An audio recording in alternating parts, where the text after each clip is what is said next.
on va faire un peu d'anatomie descriptive. Alors je ne vais pas rentrer sur ce que tout le monde connaît. Hein. On ne fait pas un cours d'anatomie de première année. Ça va permettre de comprendre au moins les indications et les complications qu'on peut avoir après la chirurgie. Un cheval peut tirer autant qu'il veut, il ne luxera pas, il n'écartèlera pas le sujet. Donc les bourreaux donnaient un coup de dague large, pas dans les vaisseaux parce qu'il fallait que ça dure un tout petit peu. Ils annulaient cette pression et c'est à ce moment-là qu'on pouvait avoir un démembrement.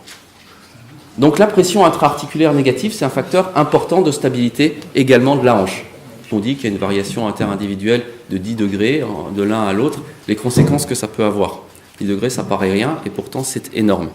Enfin, concevoir la chose pas uniquement tête, col, acétabulum, mais le bassin dans son ensemble. Et qu'il faut parfois repositionner le bassin pour corriger des troubles, même intra-articulaires. Sauf que l'acétabulum n'est pas circulaire, enfin c'est pas une portion de sphère creuse réelle, il y a l'arrière-fond avec le ligament rond, avec ses structures, ce qui fait que c'est légèrement ogival. Et si c'est ogival, on n'a pas une répartition des contraintes uniforme, ce qui explique pourquoi on a essentiellement, il n'y a pas que le poids, une coxarthrose polaire supérieure, où on a des lésions polaires supérieures. Parce que c'est ogival, et qu'on a des zones à pic de contrainte.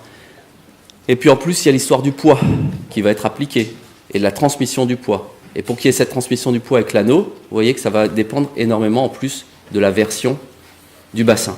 Donc il ne faut plus réfléchir que dans un seul axe, il ne faut plus réfléchir qu'en position anatomique. C'est en position relative. Et donc maintenant, toutes les études qui sont faites, que ce soit mécanique, aux éléments finis ou n'importe quoi, en fait, utilisent le bassin comme repère, et plus le positionnement par rapport au sol. Ça n'a plus de sens. Si on appuie 15% du poids du corps sur la canne béquille, on diminue les contraintes de contact au niveau de la hanche de 50%. C'est ce qui va faire que, en plus, on est érigé sur les pattes arrière, ça va donner les courbures rachidiennes et induire la bascule du bassin et la création de la charnière lombosacrale. Ce qui fait qu'on va développer nos muscles glutéaux et qu'on a modifié la morphologie du bassin avec toute la problématique de la passage de la filière au moment de l'accouchement qui peut apparaître et qui n'apparaît pas forcément chez les animaux.